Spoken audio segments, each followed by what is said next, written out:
Muy buenas tardes a todas y todos. Por ahí veo a Lina. Hola. Bienvenidas y bienvenidos a la quinta sesión del ciclo de videoconferencias La antropología en confinamiento, alternativas etnográficas y trabajo de campo durante la pandemia. Yo soy Carolina Robledo, mucho gusto. Soy catedrática con CONACYT en Ciesas, Ciudad de México. Y bueno, este ciclo ha sido coordinado por el posgrado de Antropología Social en Ciesas, Ciudad de México, pensado para responder a la urgencia, necesidad de imaginar el ejercicio antropológico en tiempos de pandemia, de ajustar nuestras investigaciones etnográficas a estas nuevas condiciones.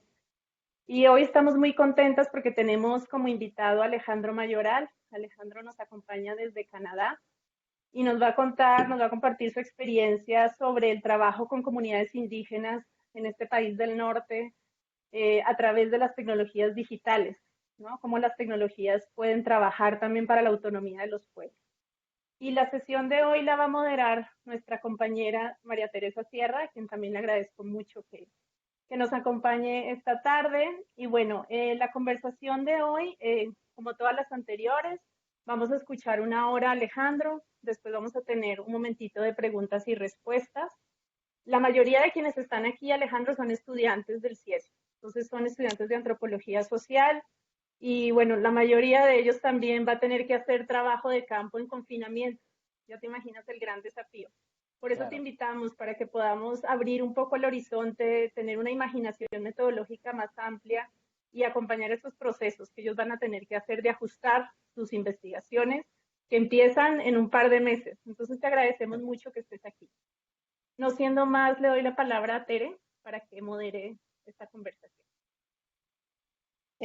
Hola, buenas tardes. Me da muchísimo gusto moderar esta sesión. Muchas gracias, Carolina, por invitarme. Estas sesiones han sido muy productivas y yo creo que esta en especial nos va a dar una ventana distinta, ¿no? Que esperemos sea muy inspiradora para los estudiantes y para nosotros mismos de cómo utilizar las metodologías, metodologías digitales para hacer investigación con pueblos indígenas, con y en colaboración con los pueblos indígenas. Yo creo que la perspectiva que vamos a escuchar de Alejandro Mayoral en este sentido va a ser muy iluminadora de cómo pensar la producción de conocimiento desde otras formas, ¿no? Desde con los pueblos, en algo que él ha venido trabajando, que bueno, pues que tiene que ver con toda una perspectiva de metodologías decoloniales, y que pues son, por lo que hemos visto de su trabajo, son muy sugerentes, ¿no? Bueno, el título de la sesión, como ustedes saben, se llama Disyuntivas metodológicas, formas de conocer al mundo a través de medios digitales. Y bueno, pues para presentarles a Alejandro Mayoral Baños, hay que decir que Alejandro es un activista y académico. Él es de origen mixteco y totonaco por adopción. Actualmente Alejandro trabaja con organizaciones en Canadá y en México, con pueblos indígenas, ¿no? A través de la implementación de proyectos participativos por, con y para los pueblos originarios.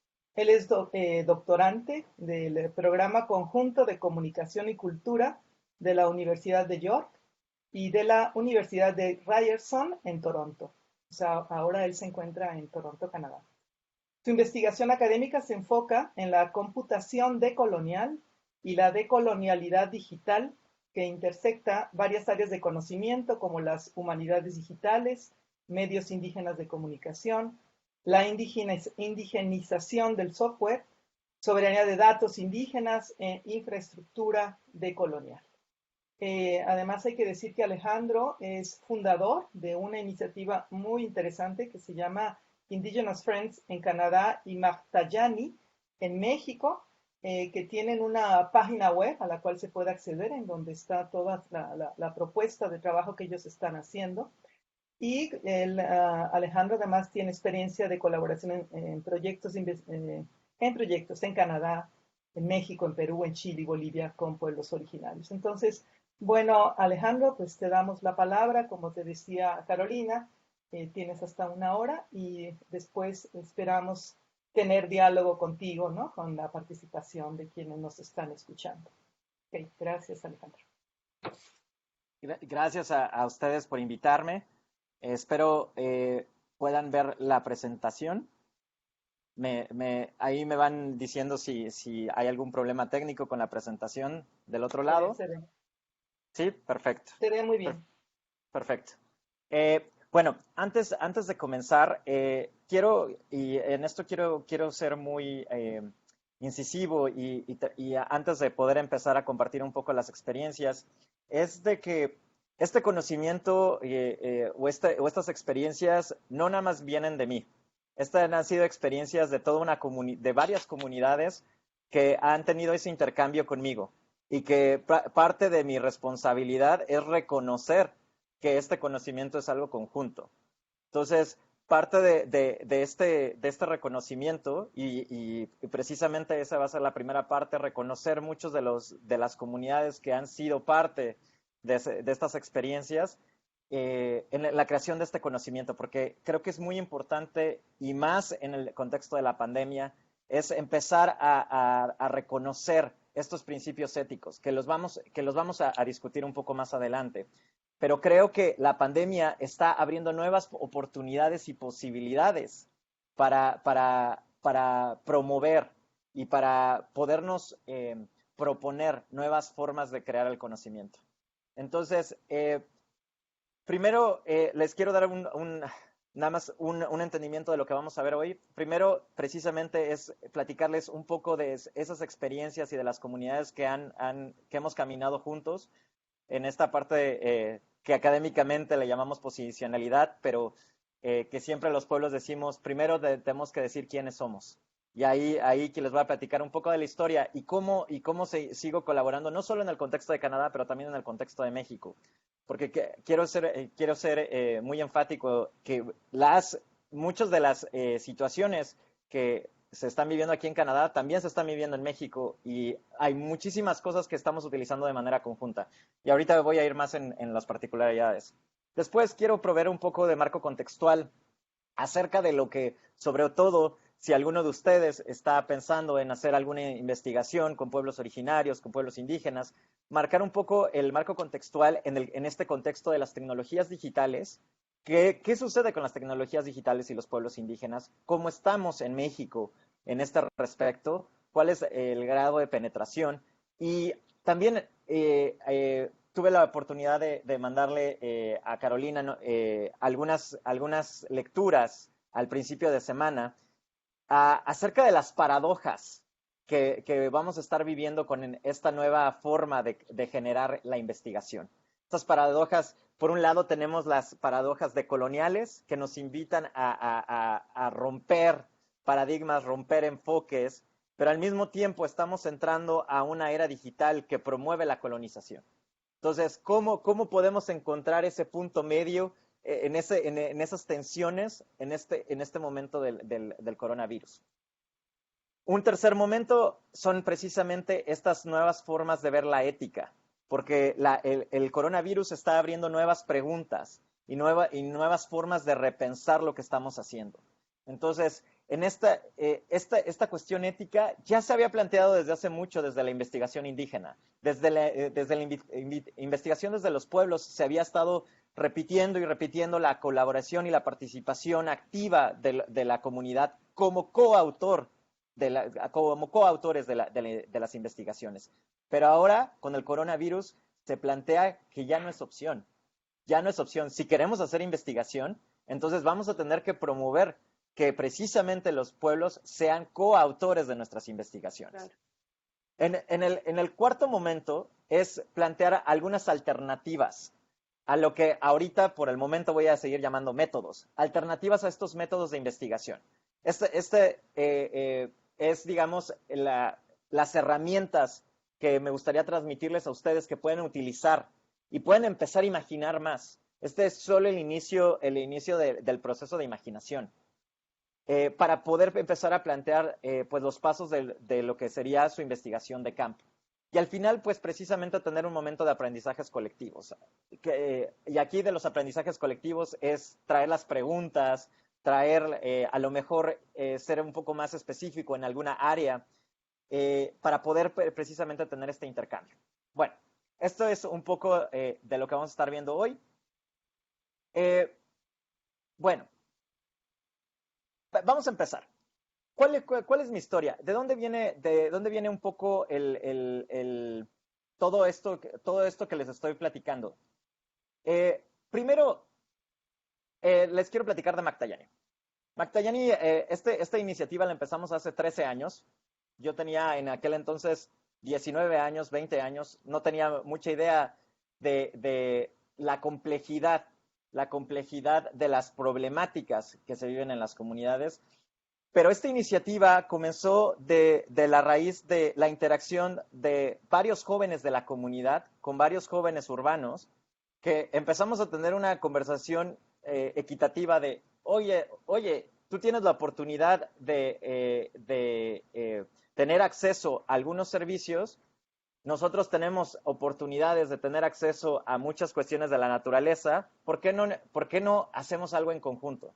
Y empezó imaginar nuevas formas de hacer las cosas. Y en particular fue en el estado de Veracruz, en el municipio de Filomeno Mata y Mecatlán. Estos dos municipios indígenas totonacos, les estaba comentando a Caro y a Tere que me adoptaron desde hace 12 años. En la comunidad me nombraron como la Cachichigua, el hombre barbudo, el hombre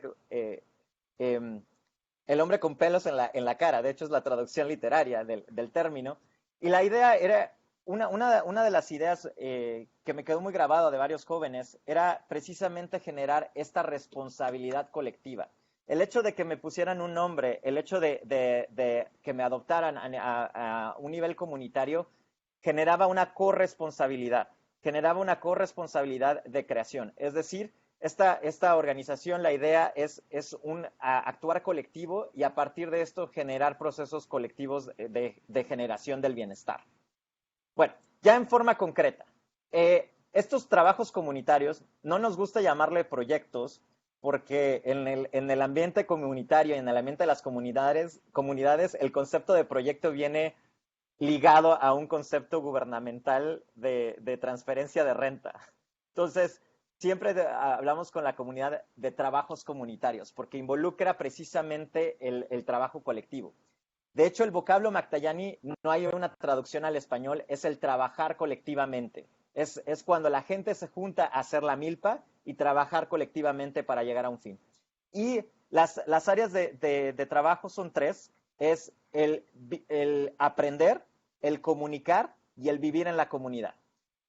Brevemente, vivir es el aspecto de la tierra y cómo generar el bienestar dentro de la comunidad. El aprender es el ambiente educativo y cómo podemos generar esta corresponsabilidad dentro de los jóvenes, y el comunicar, porque ahora precisamente con las tecnologías digitales y con todas las diferentes problemáticas que se están generando por la migración, el comunicar se vuelve un factor fundamental en la generación del bienestar y del buen vivir de la comunidad.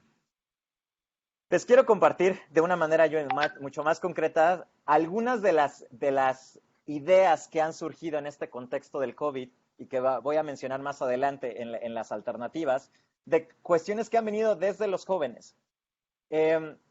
Alejandro, mi tocayo, el que ven con la máscara del COVID, es un joven que estuvo trabajando con nosotros directamente en la Ciudad de México por cerca de año y medio y aprendió muchísimo del manejo de las redes sociales.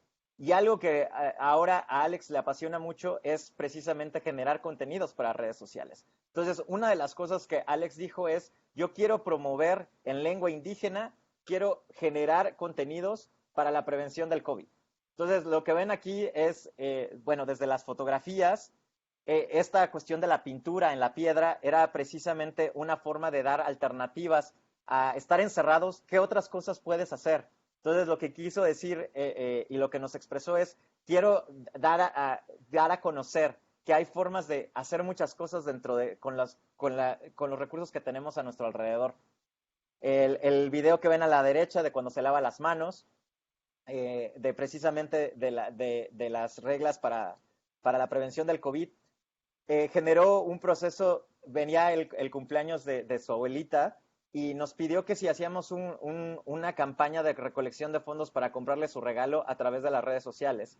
Entonces, a través de estos contenidos que él ya había generado, le pudo comprar un regalo en el tiempo del COVID a su abuelita, y fueron procesos que se generaron por la iniciativa de los mismos jóvenes.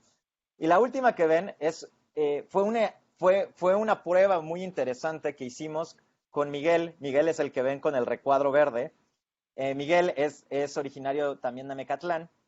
Él es hablante de lengua indígena y además ha trabajado dentro de la organización durante ya más de 10 años. Y Miguel, hicimos como ven, es una conferencia en Zoom, y la pusimos en Facebook de manera... él se conectó a través de la red municipal y la pusimos en el Facebook Live. La pusimos en Facebook en vivo y se empezó a transmitir. Fue un corto de 20 minutos acerca de la prevención del COVID. Lo interesante de este video es las interacciones que empezaron a suceder.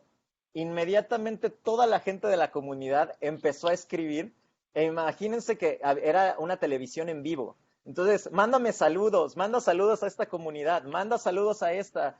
Empezó, y el número de visitas empezó a incrementar, aunque el objetivo del video era un video informativo, se convirtió en toda una experiencia de moderación y una experiencia de conversación con la comunidad.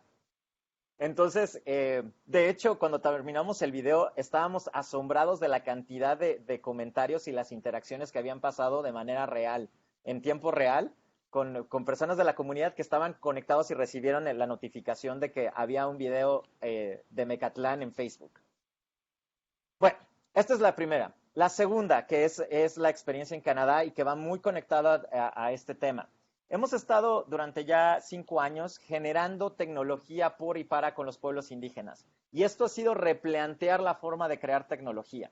Se ha manejado durante mucho tiempo en el discurso académico la brecha digital, que hay que superar la brecha digital y lo más importante es el acceso a la información. Sin embargo, lo que se replantea con esta iniciativa es no solo dar acceso, es dar control y propiedad de la tecnología a los pueblos indígenas.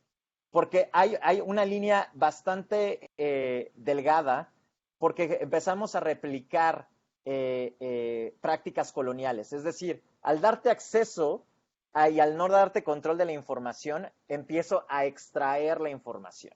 Otra vez volvemos a ese principio de extraer de las comunidades y volver a extraer todo lo que están generando. Entonces, ha habido sobre todo en los años 90, en los años 2000, muchas iniciativas de las famosas TICs dentro de comunidades indígenas, donde mucho de la lógica ha sido el principio de extracción. Es decir, alguien de fuera viene, instala y empieza la recopilación de la información.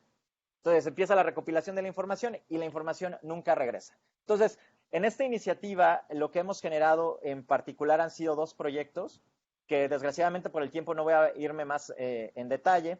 Ha sido generar una app para generar una red social para jóvenes estudiantes indígenas en la universidad. Y la segunda ha sido generar un programa de generar habilidades digitales a través del conocimiento tradicional. Cómo a través del conocimiento tradicional también se puede aprender tecnología. Porque el conocimiento tradicional ha sido un conocimiento que ha evolucionado y sigue evolucionando. Entonces, ¿cómo podemos promover la apropiación de las tecnologías digitales a través del conocimiento tradicional? Me puedo pasar 2 horas explicándoles los significados sobre todo estos aspectos muy locales de las comunidades con las que estamos trabajando. Son comunidades urbanas. Y al igual que en el contexto de México, las primeras naciones, como se le llaman a las comunidades indígenas en Canadá, las primeras naciones y las comunidades Métis, en contextos urbanos son bastante diversas. Entonces también ha sido generar mucho esa parte de consenso, de llegar a consensos a través de círculos de saberes y a través del compartir comunitario.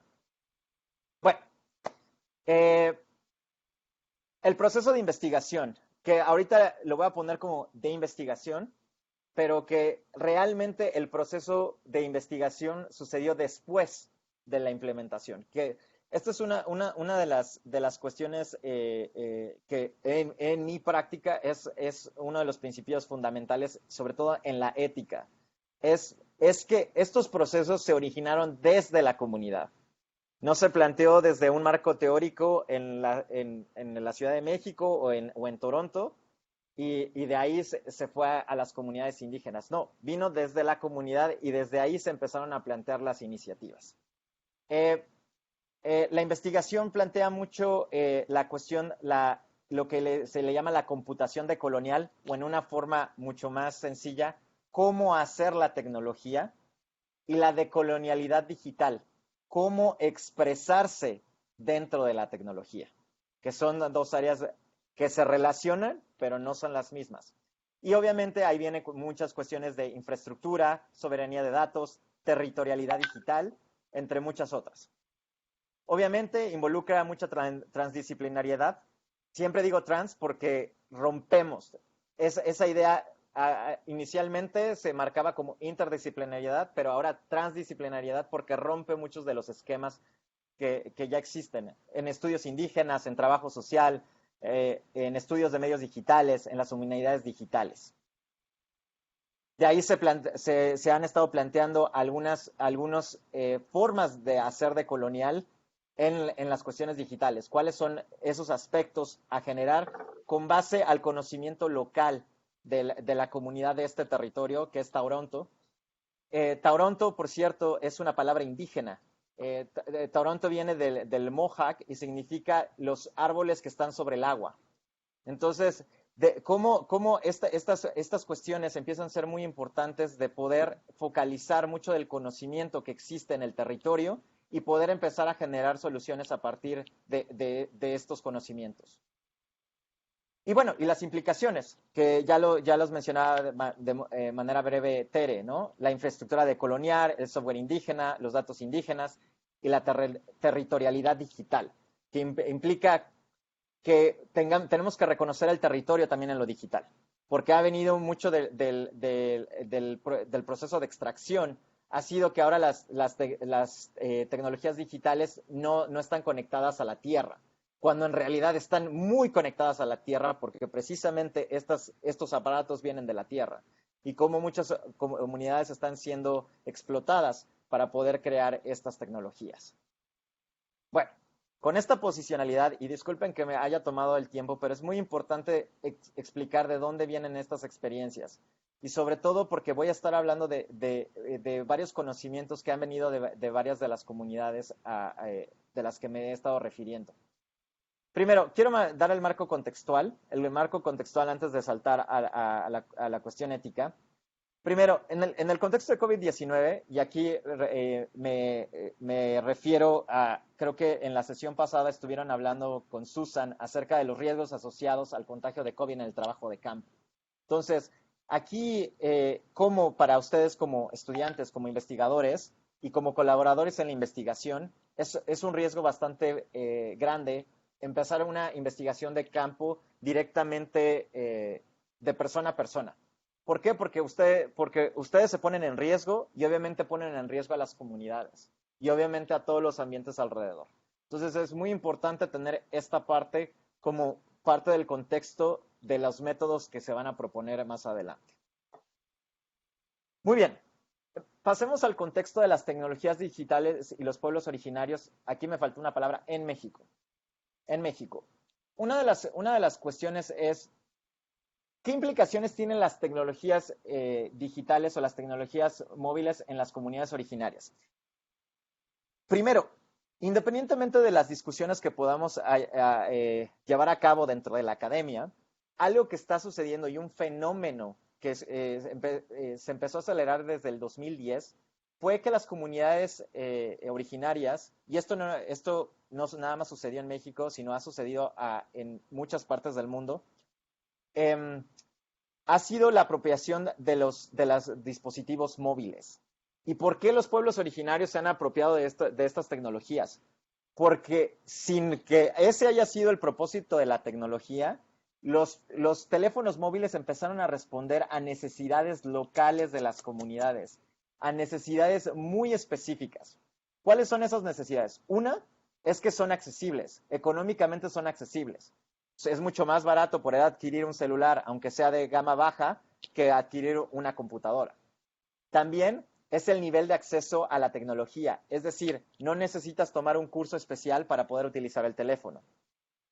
Tercera, la cuestión de la movilidad, es decir, el teléfono lo puedo mover, lo puedo llevar conmigo, y en este fenómeno de la migración interna y externa, el teléfono se mueve con ellos.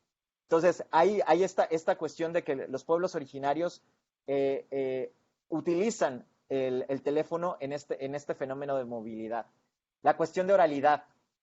Antes, el Internet o lo que se manejaban como las tecnologías digitales eran de manera escrita, pero ahora el celular permite grabar, permite tomar fotografías. Y eso cambia mucho de la perspectiva cómo se utilizaban las tecnologías digitales antes del 2010 a cómo se empezaron a utilizar después del 2010. Finalmente, ya sin irme a mucho más detalles, el soporte técnico es algo cercano, es algo que puedo llevar al celular y que lo reparen fácilmente, y además permite que el celular se pueda utilizar inclusive cuando no hay conexión. Es decir, no requiero necesariamente tener una conexión a Internet para poder tomar una fotografía, para poder tomar un video.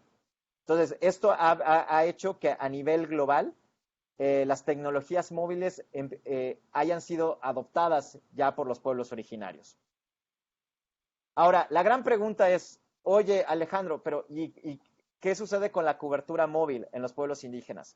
En México. Aquí se hizo un estudio bastante interesante desde el Instituto Federal de Telecomunicaciones en 2018 acerca de las conexiones móviles dentro de las comunidades indígenas en México. Algo muy interesante, estos son datos de 2018. O sea, ya pasaron 2 años y la penetración en cuestiones móviles ha incrementado bastante rápido en los últimos 3 años. Entonces, posiblemente estas estadísticas todavía sean más altas actualmente. El 77% de la población indígena en México cuenta con cobertura garantizada móvil al menos en una tecnología de acceso. Y ahorita me voy a explicar qué son las tecnologías de acceso. La población indígena identificada en México se encuentra distribuida en 64,000 localidades, de las cuales 64% tiene cobertura garantizada en al menos una tecnología de acceso. Me paro en las tecnologías de acceso, 2G, 3G y 4G, y que ahorita ya se está introduciendo el 5G. La 2G es sobre todo sin irme a tecnicismos, es precisamente para poder generar llamadas. La tecnología 2G es al menos para tener llamadas y tecnología de intercambio de textos. El 3G ya permite la navegación por Internet. La navegación por Internet con ciertas limitaciones, pero ya permite el hecho de poder utilizar herramientas como el Facebook, herramientas como el WhatsApp, herramientas como el Twitter. Ya con la tecnología 3G ya se pueden utilizar estas herramientas. Y obviamente con las tecnologías 4G o 5G, pues obviamente son de mayor velocidad y obviamente involucra ya una gama más alta de servicios.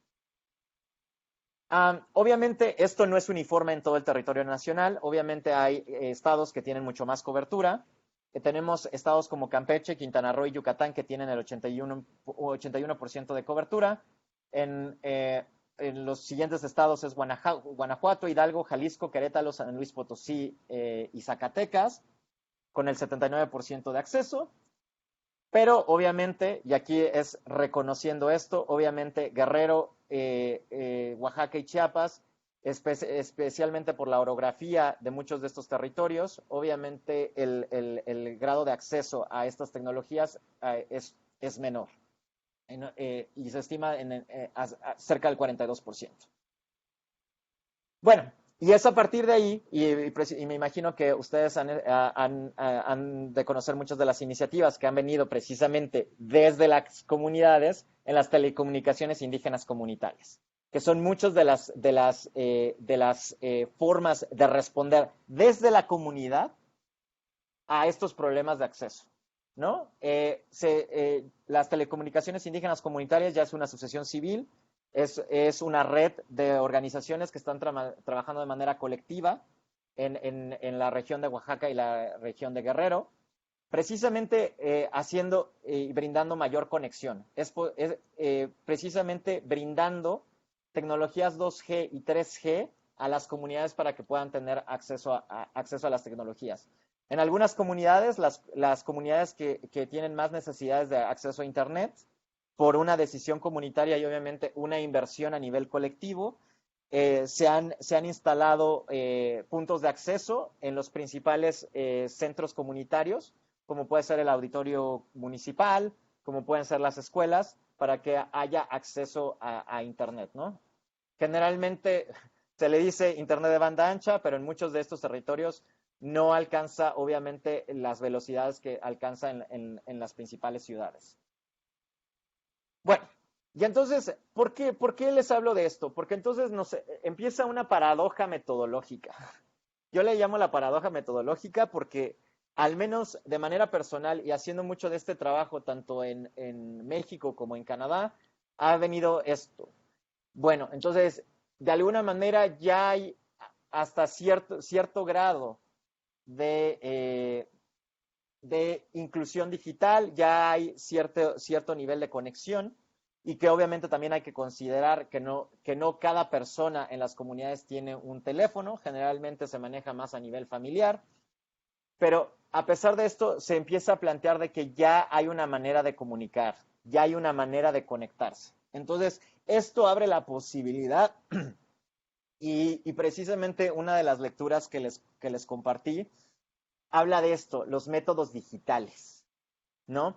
Y fue a propósito que se los compartí en inglés, porque viene mucho de esta academia anglosajona, europea, y que viene mucho estas metodologías, Rogers, uno de los grandes académicos en este legado, que empieza a hablar mucho de estos métodos digitales, que empieza a utilizar lo que le llaman el big data o los datos masivos para empezar a generar conocimiento o generar investigación.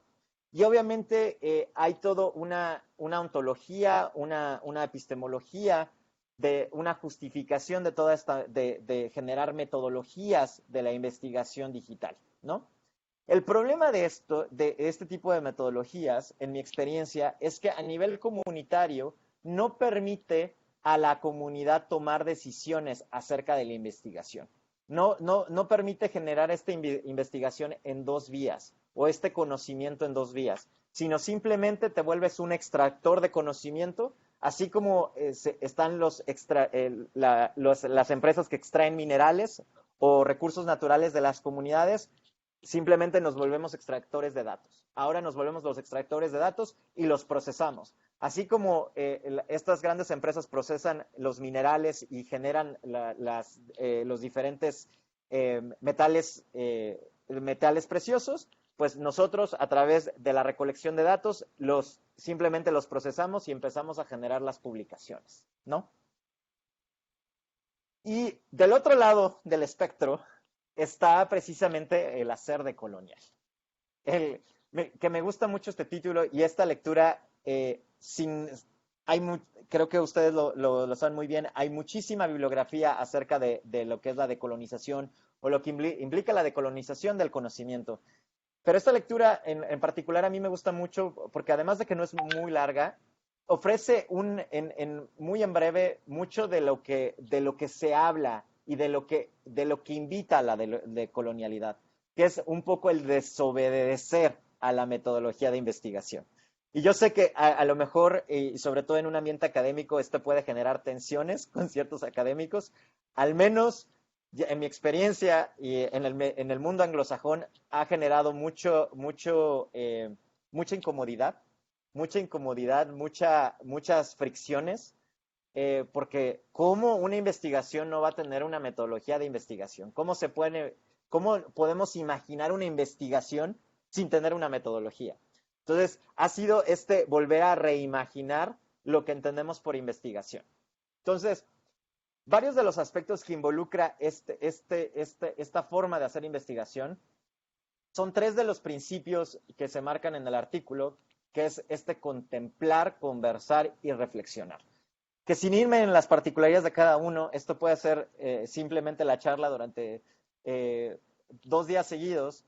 El contemplar involucra el escuchar, la escucha activa de la comunidad, donde precisamente el desnivel de poder que existe entre el investigado y el investigador se nivela, porque los dos somos investigadores, porque los dos proveemos conocimiento.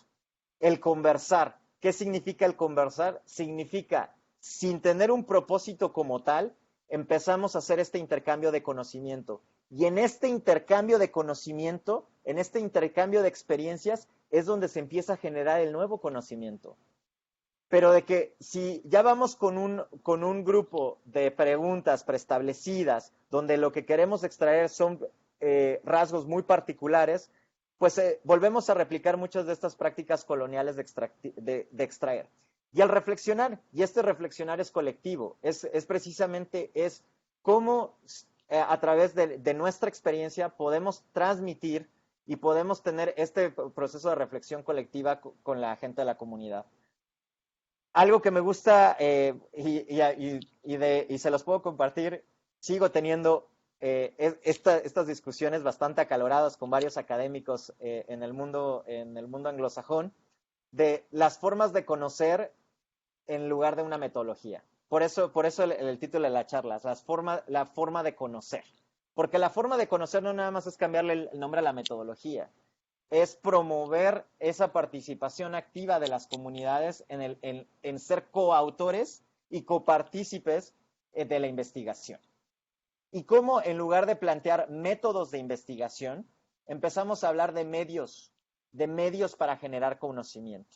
Entonces, de ahí, antes de pasarme, de ahí viene esta tensión en las paradojas metodológicas. Entonces, por un lado tenemos metodologías digitales, y en este contexto del COVID, que nos empujan, nos dicen, muévete a lo digital, muévete, empieza esta recolección de datos masivos, empieza a extraer datos.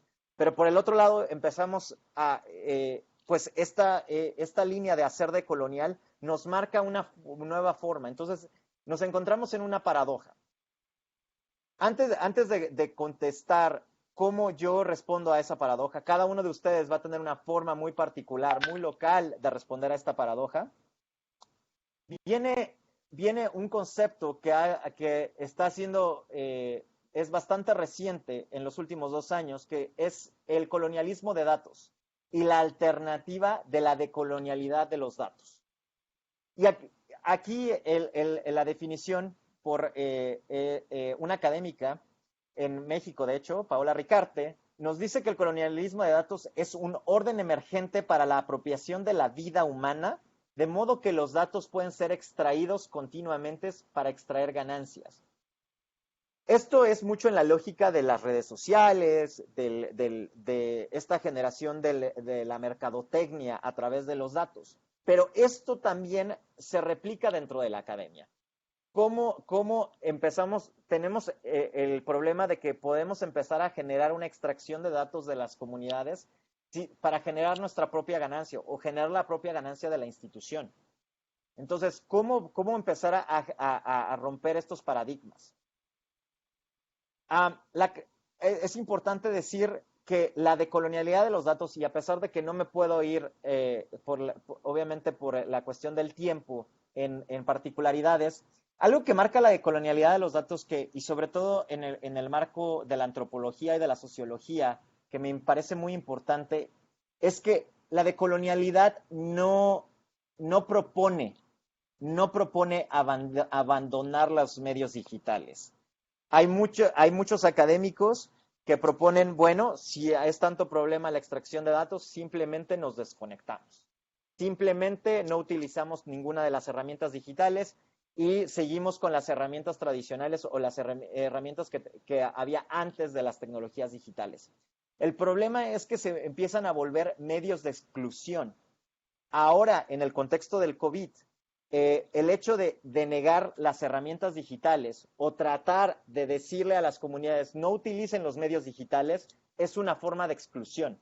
Es una forma de ahora los procesos que tradicionalmente tomaban cierto tiempo, ahora van a tomar mucho más tiempo porque todo se está haciendo de manera digital. Entonces, ¿qué es lo que promueve la decolonialidad digital? Promueve la integridad del ser y romper esta racionalidad de la extracción de los datos. Es decir, reconocer la disparidad que existe en el uso de las tecnologías y proponer una forma de romper esta extracción.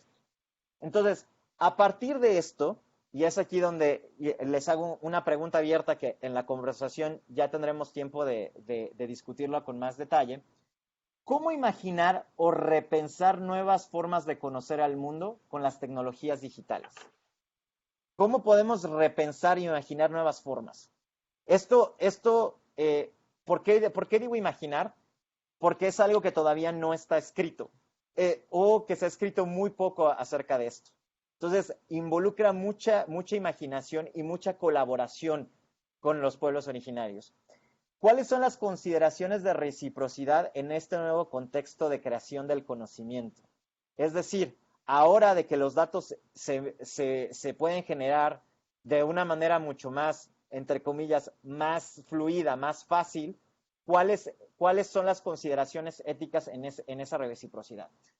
Para empezar a contestar y, de hecho, brincarme ya a la cuestión ética, voy a empezar con algo que dijo el doctor Dussel en una entrevista hace 2 meses, que creo que marca mucho hacia dónde quiero dirigir la presentación. Algo que dijo el doctor Dussel fue: el virus, el COVID, es una señal de la destrucción de la vida en la Tierra y del fin de una época. La modernidad está acabando y habrá que pensar en otro tipo de economía, en otro tipo de civilización, en donde se respete primero la vida y sobre ella se monte todos los descubrimientos para que la humanidad continúe. El fondo es que hay que afirmar la vida de la comunidad y de toda la humanidad. Y las desproporciones entre los más ricos y los más pobres es irracional, pero además es suicida. Entonces, ¿por qué me llamó mucho la atención esta expresión del doctor Dussel? Porque marca mucho precisamente este romper la paradoja. El seguir con esta lógica de la extracción de datos es algo suicida. Es algo que en esta nueva forma de hacer investigación no nos va a llevar a generar nuevo conocimiento. Y sobre todo porque esto nos está forzando a que las comunidades se vuelvan agentes en el proceso de investigación. Estoy viendo el tiempo, nos quedan 15 minutos. En la cuestión ética, creo que va a ser mucho más parte en la cuestión de la conversación. Voy a irme rápido, pero quiero darle al menos 10 minutos a la cuestión de los métodos. En la cuestión de la ética, así como ya lo mencioné varias veces, es contemplar y escuchar. Muchas de las respuestas que ustedes van a tener para sus investigaciones y de los métodos a utilizar dentro de su investigación, lo van a encontrar dentro de las mismas comunidades, los mismos jóvenes. Este ejemplo que les dije de Alejandro, de hacer el video en redes sociales, este ejemplo de Miguel, que hicimos en la teleconferencia en Zoom, son respuestas que vienen desde la misma comunidad. Entonces, ¿qué sucede si empezamos a si estamos abiertos a esa escucha, a esa generación de conocimiento colectivo y romper ese paradigma de que ustedes van a marcar los métodos de investigación, que ustedes exclusivamente van a marcar estos métodos? Esto creo que es muy importante. Obviamente, el consentimiento libre, previo e informado, es decir, estamos creando conocimiento de manera conjunta, necesito que sepas que se está haciendo una investigación, pero lo más importante y uno de los grandes errores que se comete desde la academia es que a veces no podemos expresarnos en los términos y en los vocablos de la comunidad. Entonces, a veces llegamos con estos términos abstractos y nos expresamos y vamos a hacer un proyecto decolonial dentro del contexto de la academia, mexicana, y vamos a plantear nuevos métodos para generar conocimiento. obviamente, a la hora de plantear esto a la comunidad con este lenguaje, no es un consentimiento informado. Estamos generando otra vez ese desnivel de utilizo un lenguaje que es desconocido para la comunidad para empezar a plantear estas cuestiones éticas. Entonces, ahí es muy importante tener mucho cuidado con el lenguaje. Obviamente, las cuestiones de privacidad. Ahora de que hay oportunidades de recolectar más datos, tenemos que ser muy cuidadosos con la privacidad de estos datos. El hecho de que se puedan compartir imágenes, que se puedan compartir videos, tenemos que preguntar antes, obviamente esos videos, esas experiencias no se comparten en redes sociales. Entonces, hay que tener mucho cuidado con estos aspectos de privacidad. La parte de coautoría, que me parece primordial, es decir, si están empezando a generar conocimiento de manera conjunta, es que reconozcan a los autores dentro de sus publicaciones o dentro de su contenido académico. Otra parte muy importante, el control de la información. ¿Qué quiere decir el control de la información? Tenemos esta idea de que solo dándoles el acceso a nuestra investigación, eso es más que suficiente y ya cubrimos toda la cuestión ética. No, la idea es que podamos tener esta conversación donde ellos nos puedan decir qué cosas no quieren que salgan de la investigación. Y es algo muy fuerte como investigadores porque a lo mejor eso involucra que se invirtieron recursos, se invirtió tiempo, pero es precisamente en esta reciprocidad donde hay que dar control de la información. Y a lo mejor el video, el audio o alguno de los contenidos que se compartieron, la comunidad pide que se borre o se pide que no sea parte de la investigación. Entonces es muy importante dar el control de la información. Algo muy importante es regresar a la comunidad del conocimiento. ¿Cómo vamos a regresar al conocimiento a la comunidad? No con nuestra publicación. La publicación no es algo significativo para la comunidad. Es cómo el conocimiento que se generó se vuelve significativo en el proceso comunitario. Y una consulta previa a la diseminación de los datos. Es decir, basado en los resultados que se generaron, es tener una consulta con la comunidad. Estas son las conclusiones que está arrojando el estudio. ¿Qué sucede? ¿Qué sucede si esto se publica? Ha sucedido en muchos casos que muchas de esas consultas y mucha de esa diseminación de datos se utiliza en contra de las comunidades. Se utiliza por empresas, se utiliza por gobiernos para tomar decisiones en contra de las comunidades. Entonces es muy importante que las comunidades sean parte de este tipo de consultas. Antes de pasarme a la cuestión de los métodos, en todo este proceso, ¿quién es la comunidad? Porque siempre está esa cuestión, ¿quién es la comunidad? Y me vuelvo al primer principio, contemplar y escuchar. Yo no te voy a poder decir quién es la comunidad. Cada comunidad es muy particular y es muy importante saber y escuchar, contemplar y saber cómo esa comunidad se estructura. A lo mejor es por usos y costumbres, a lo mejor utiliza el método tradicional de la municipalidad como forma de gobierno, pero a lo mejor la forma de organizarse es a través de una asamblea comunitaria. ¿Quién te lo va a marcar? Va a ser la misma comunidad. Eso no está marcado en un libro, no está marcado en una política, eso lo marca la misma comunidad desde lo local. Ahora sí, vamos a empezar con las alternativas.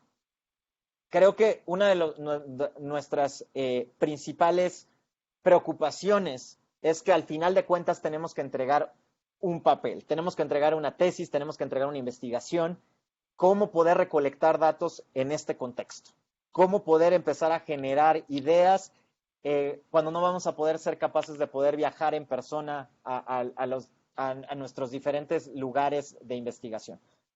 Bueno, algo que quiero marcar es, esta es una adaptación, se ha estado manejando de manera colectiva, se ha formado un colectivo de académicos de poder generar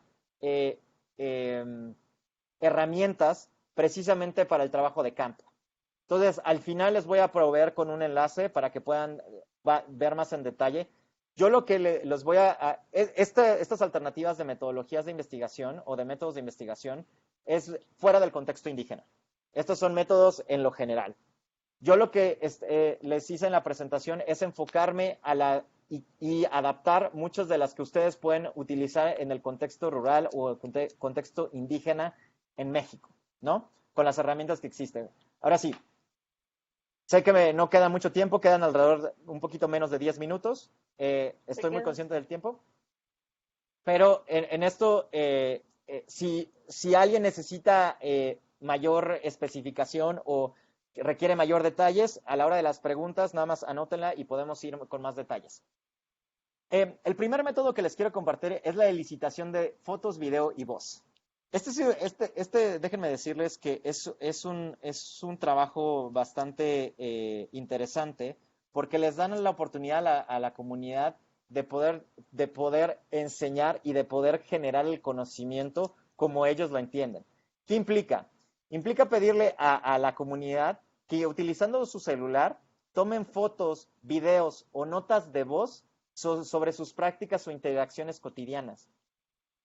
Y aquí es muy importante, obviamente, en esta reciprocidad, a lo mejor algo que ha funcionado mucho es, así como nosotros queremos generar conocimiento acerca de las prácticas cotidianas, algo que ha sucedido mucho en el caso de nuestra organización es que ellos también están curiosos de lo que está pasando con nosotros. Entonces involucra este intercambio de videos. No nada más involucra que ellos nos den la información, es también generar esta reciprocidad. Aquí uno de los medios en México que puede ser bastante útil para utilizar este tipo de grabaciones y documentaciones es el WhatsApp. Obviamente, antes de utilizar el WhatsApp, es importante que antes de generar este intercambio, es importante que haya un intercambio previo con la persona con la que se va a estar interactuando y tener ese consenso. Es decir, vamos a estar intercambiando y esto se va a utilizar en el contexto de una investigación, ¿no? Pero esto permite que ellos graben fotos, videos y voz de lo que ellos quieran. Y genera procesos bastante interesantes. Esto les va a permitir ver cosas que de hecho no habían contemplado dentro de su investigación. Una segunda metodología, un segundo método, disculpen, un segundo método o medio para hacer este trabajo son los diarios. Es decir, es pedirle a la comunidad que tome notas de sus actividades cotidianas. La experiencia, y precisamente regresando a este contexto de la oralidad, es que el hecho de escribir no es algo que vaya a motivar mucho a las personas de la comunidad, pero si en esta cuestión de los diarios piden videos o piden inclusive notas de voz o simplemente fotografías, toma una fotografía de algo bonito que te haya pasado en el día o de algo que te haya pasado en el día. Empieza a hacer una forma de generar este proceso de recopilación. Obviamente es importante dar seguimiento y es, pues de alguna manera dar retroalimentación. No es que simplemente van a estar mandando las fotos y no va a haber ninguna interacción con ustedes. Al contrario, hay esta interacción, inclusive hasta cierta reciprocidad y emoción al recibir la información, ¿no?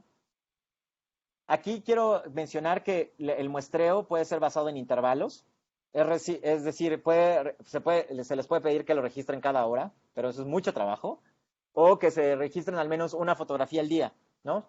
O en ciertos eventos, ¿no? Como puede ser la fiesta comunitaria, como puede ser el tequio, como pueden ser ciertos momentos en la comunidad que pueden ser bastante importantes. Otra, conversaciones en línea. Las conversaciones en línea, y aquí me refiero a conversaciones en línea que puede ser por teléfono o puede ser ahora con la tecnología del WhatsApp. Aquí las conversaciones, la idea es tener un intercambio semiestructurado que consta de ciertas incógnitas, pero lo más importante es que sea una conversación, donde sí va a haber líneas importantes para poder hacer el marco de esa conversación, pero lo importante es tener una conversación natural. Si ustedes llegan como investigadores y llegan con esta idea de yo tengo el conocimiento y yo voy a ser el que va a generar el conocimiento, la conversación no va a ser fluida y inclusive puede generar molestia, puede generar esta disrupción dentro de la comunidad. ¿Para qué me está marcando?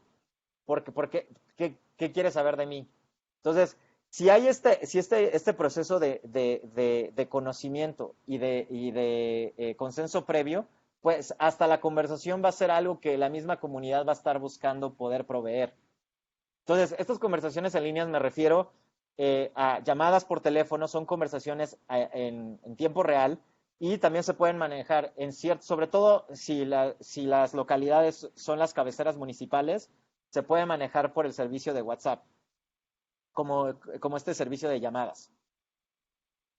Que de hecho, déjenme decirles, ¿por qué les digo de las conversaciones en línea? El servicio de WhatsApp, porque a veces porque no tienen saldo en los teléfonos, a veces dentro de los puntos de acceso en las cabeceras municipales hacen las llamadas pues desde el centro de la comunidad y hay ciertas interacciones bastante interesantes. Siguiente, conversaciones asíncronas. ¿A qué nos referimos? Esta es una herramienta muy interesante porque aquí nos permite tener una conversación que no tiene que suceder al mismo tiempo. La persona no va a contestar inmediatamente. Va a ser a destiempo. Es decir, y aquí algo que funciona mucho son las notas de voz. Es tener notas de voz que la persona del otro lado, y otra vez puede ser a través del WhatsApp, pero también puede ser, en este caso ya puede ser a través del Facebook, empieza a responder con notas de voz. Pero no es una conversación que pasa al mismo tiempo, es una conversación que pasa a lo largo del día. ¿Cuál es lo interesante de esta aproximación?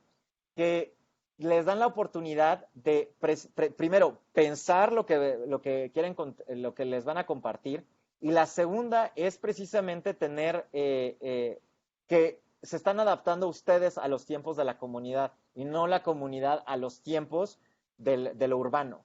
Entonces, esto permite una conversación bastante interesante y que obviamente genera materiales que pueden ser analizados posteriormente. Otro, círculo de saberes en línea.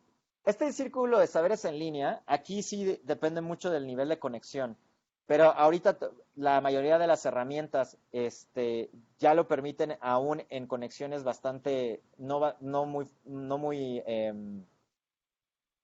conexiones no de alta calidad, sino conexiones de rango medio o rango bajo.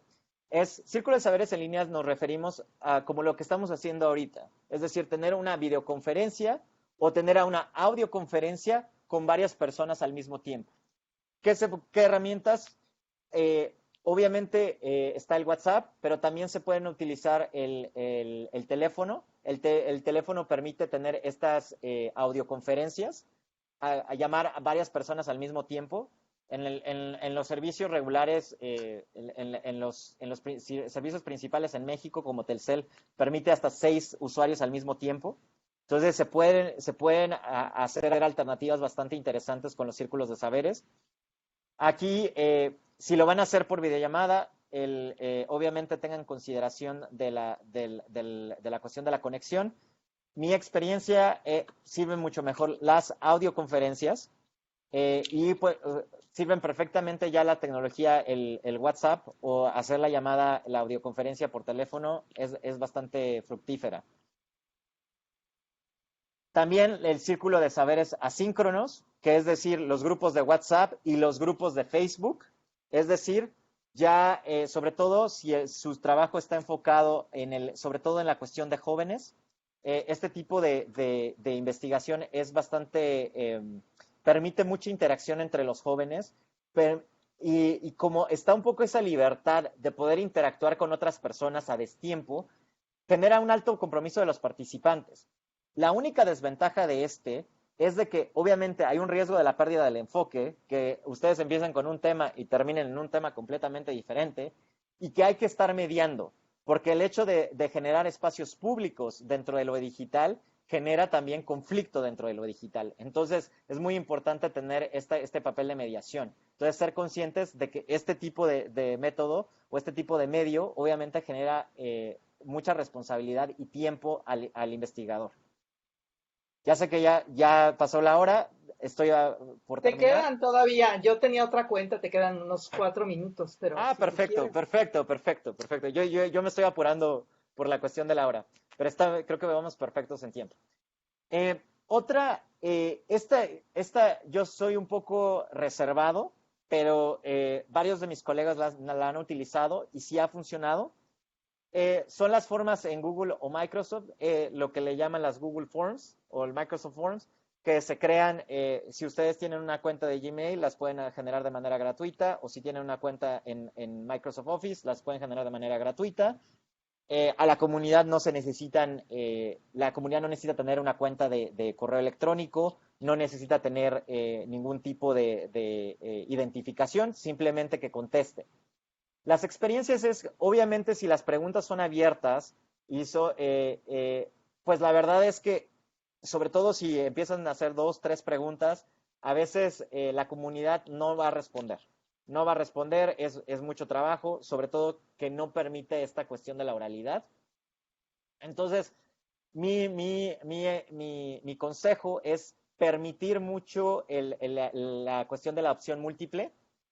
Este tipo de preguntas facilita mucho el proceso y obviamente generar mucho contenido audiovisual. Es decir, ahora en todas estas formas permite incluir videos, permite incluir imágenes y que pues esto permite mucho mayor interacción. ¿Qué involucra? Eso sí, ¿qué involucra? Que como investigador o como estudiante van a tener que invertir mucho más tiempo creando este tipo de herramientas.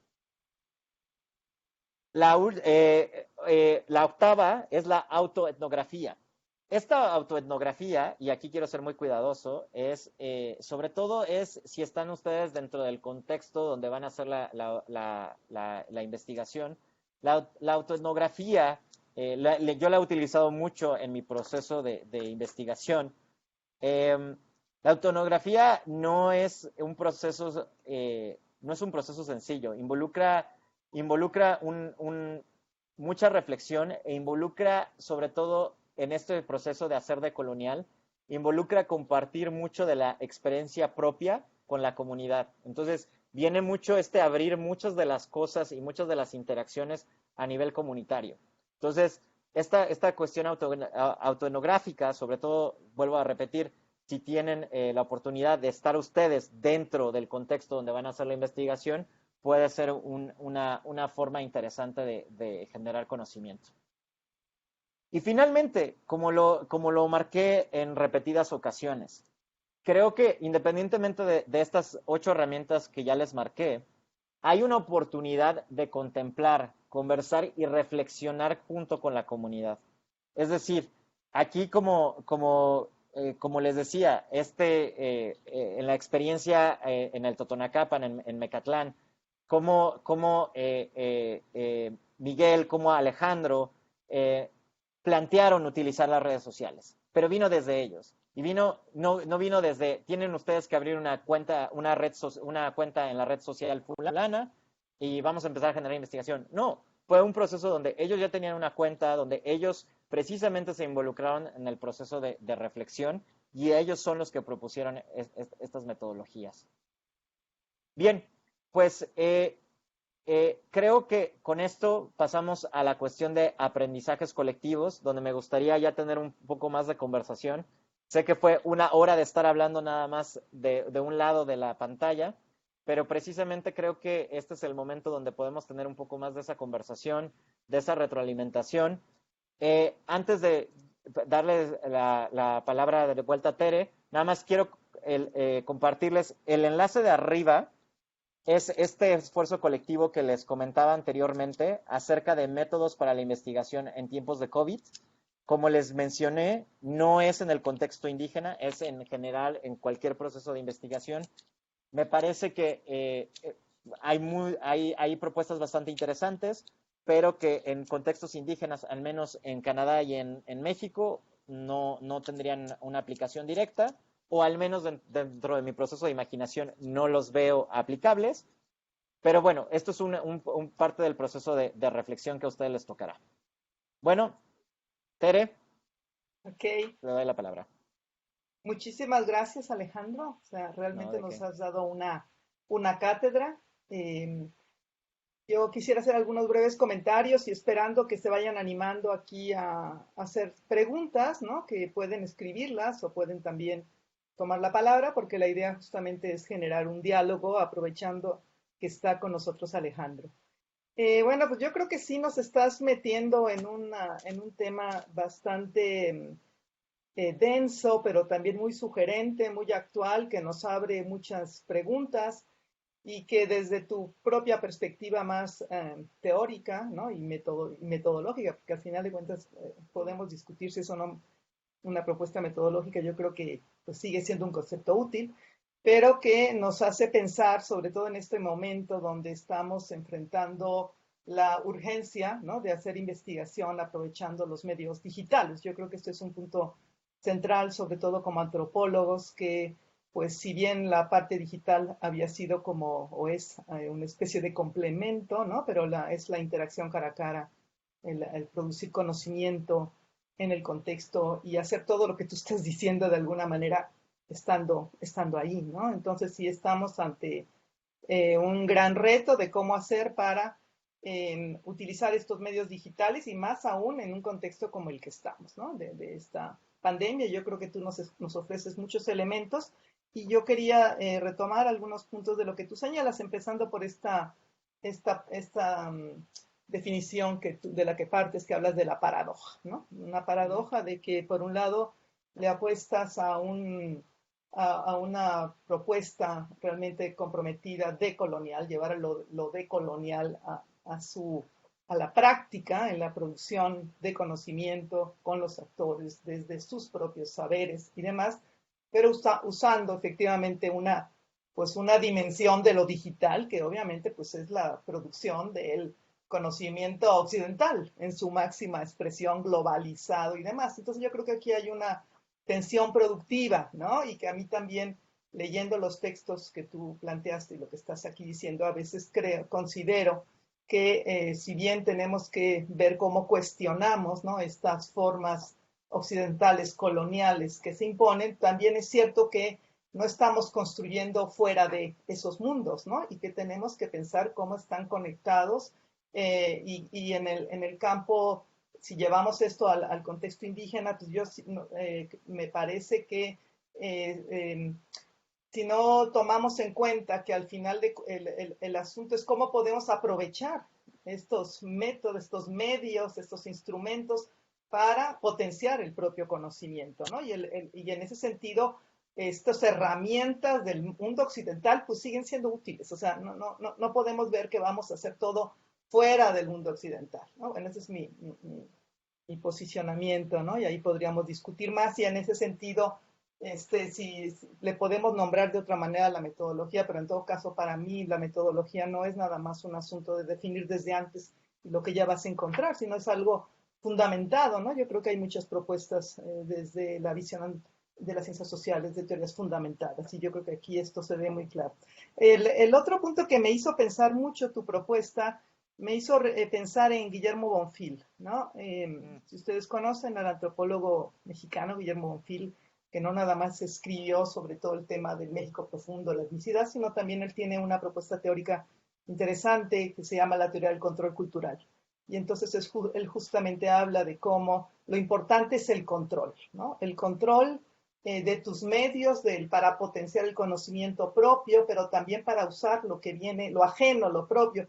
Él tiene toda una teoría para hablar de esto, pero creo que es muy pertinente porque en el fondo lo que tú estás aquí planteando es la apuesta del control.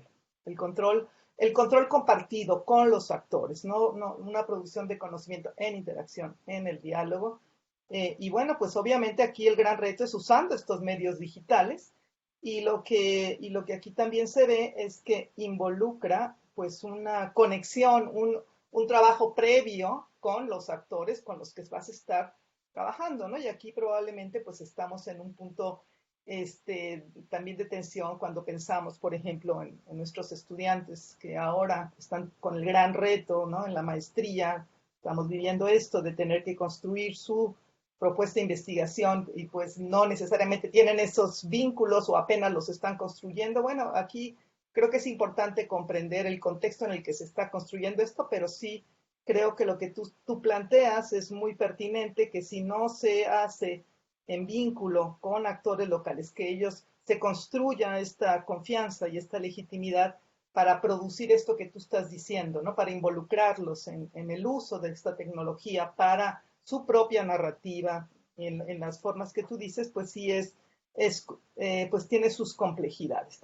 Y en ese sentido también me pongo a pensar que en el trabajo que has estado haciendo, me imagino que son sobre todo los jóvenes, ¿no? Quienes pues usan en estos contextos, quienes tienen más posibilidad de usar los medios digitales, ¿no? Y estoy, por ejemplo, pensando en la experiencia del pueblo Nasa en Colombia, ¿no? Que tienen toda una utilización súper interesante de los medios digitales para el diseño, para la producción de conocimiento, para fortalecer sus propias formas, por ejemplo, del derecho propio, ¿no? Que me tocó acompañarlos y vi cómo ellos eran capaces de usar todas las metodologías y acceso digital y demás para enriquecer su propio conocimiento y fortalecer sus procesos autonómicos.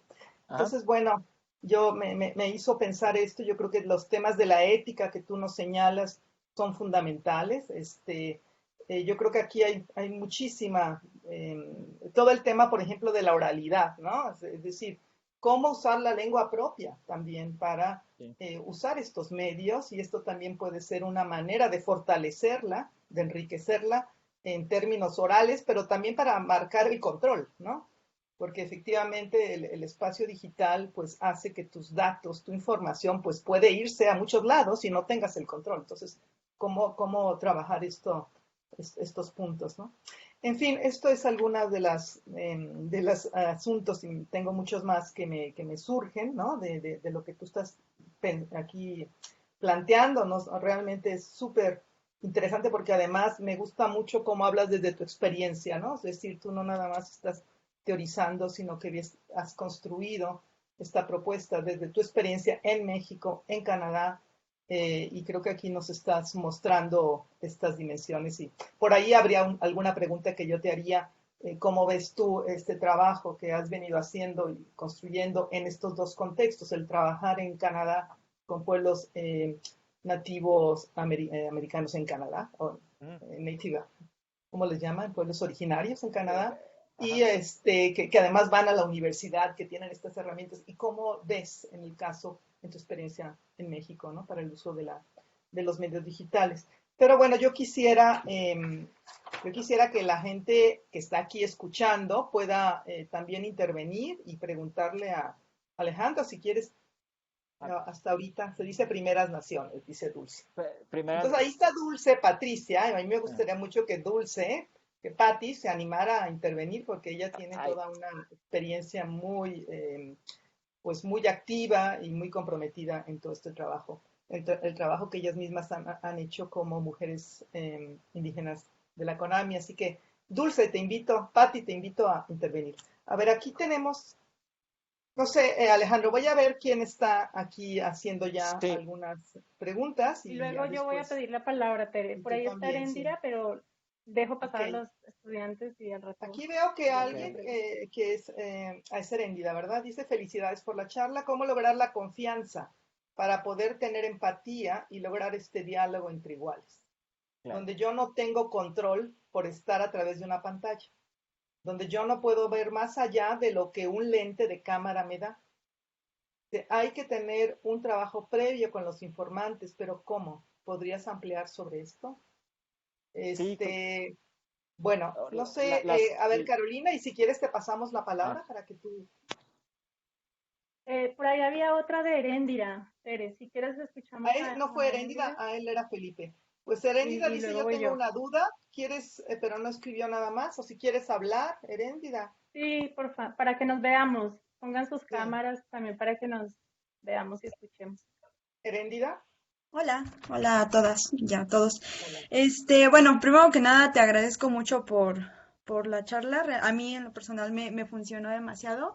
Ahorita estoy trabajando con mujeres cineastas indígenas. Entonces, bueno, a mí me gustaría preguntarte, si has tenido bueno, cuando tú propones todos estos medios, ¿no? Estas metodologías, de los círculos, imagino yo que has trabajado mucho más con las generaciones más jóvenes, ¿no? porque, bueno, me queda la duda de qué tan involucrados o qué tanta apertura tienen las personas que pues ya no tienen como esta natividad digital, ¿no? Sí. Como le dicen, ¿no? Entonces, Ujú. pues me gustaría saber si has trabajado con ellos y cómo has hecho para acercarte. Y bueno, también el hecho de que yo esté trabajando con las cineastas, pues me posiciona en un lugar en donde ellas pues ya tienen toda una formación en tecnologías y que pues ya son expertas, ¿no? O sea, realmente ya no es como que yo vaya y que les diga, ay, pues entonces eso también pues a mí o sea, está padre porque realmente estamos así como Sí. en un diálogo de co-construcción de conocimiento, ¿no? Y bueno, aparte de que son expertas en estas tecnologías y en la difusión y todo, pues también son expertas en tratar con antropólogos y antropólogas, ¿no? Verdad. Entonces también, o sea, eso las posiciona a algunas de ellas así como que con cierta distancia y también con cierto alejamiento. Y pues sí me gustaría saber cómo la manera en que tú has logrado como romper esas barreras, ¿no? Y bueno, Claro. era eso. Te voy a, te, Gracias. te voy a dar la palabra, Alejandro, para que vayas contestando, ¿no? Perfecto. Creo que, y de hecho, sí, perdón, pensé que el micrófono estaba parado. Creo que los comentarios que mencionaste, Erendida, van muy conectados a lo que venía comentando Tere. Eh, Primero voy a irme con esta cuestión de los jóvenes. Por supuesto, obviamente el hecho de los jóvenes, ahorita el fenómeno de lo que le llamamos la natividad digital, obviamente juega un papel primordial sobre todo en el manejo de las redes sociales y demás. En las generaciones digamos, adultos y adultos mayores, algo que hemos utilizado y algo que ha servido mucho es, primero, eso sí, y quiero ser muy claro, la puerta de acceso y lo que nos ha permitido tener estas interacciones con los adultos y adultos mayores han sido los mismos jóvenes. Los mismos jóvenes nos van diciendo quiénes son estos, sobre todo en este contexto del COVID, nos van señalando, ¿no? Quiénes son las personas con las que ellos consideran que necesitamos tener más interacciones. Pero bueno, nos enfrentamos y luego ya sabemos que es una persona en particular. ¿Qué sucede después? Obviamente, el tipo de interacción en estos casos es un poco más limitada, en el sentido de que tenemos que utilizar tecnologías como el teléfono, literalmente el teléfono de hablarle directamente a las personas. Y se ha generado también un proceso donde las conversaciones generalmente toman mucho más tiempo. Es decir, hay que tener un diálogo mucho más prolongado con los adultos, en el sentido de poder explicar el contexto del proyecto, explicar la importancia de la conversación, e inclusive hemos tenido la experiencia también con la lengua materna. En este caso, lo que han sido, y en este caso muy particular del COVID, sí ha sido a través de los jóvenes, que los jóvenes se vuelven los traductores. Pero aquí quiero mencionar algo otra vez regresando a esto de la metodología, y como bien dice Tere, ¿no? Esta presentación es también una metodología, ¿no? Esa es una de las paradojas de lo de colonial.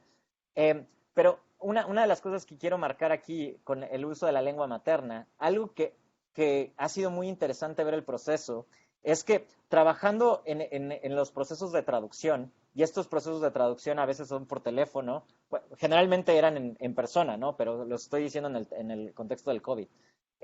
Se maneja por teléfono o si hay acceso a videollamada, por videollamada. Algo que permite es también la transformación del lenguaje.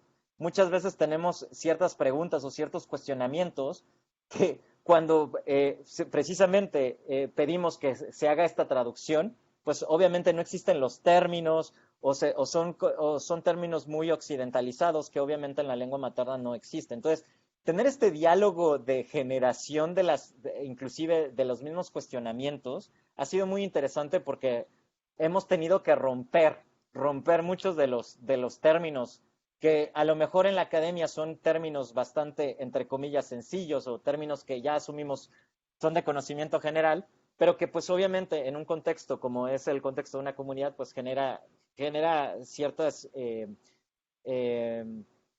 retos, ¿no? Entonces, en este sentido, a lo que voy es, y para responder más la pregunta, si hay interacciones con personas mayores, es la lengua, una, es tener, o sea, involucra un proceso paralelo en estas cuestiones de traducción y poder transformar mucho de los cuestionamientos.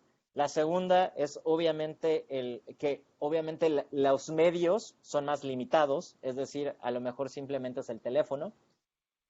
Algo que nos sucede mucho con adultos y sobre todo adultos mayores es de que generalmente no son directamente ellos quienes contestan el teléfono.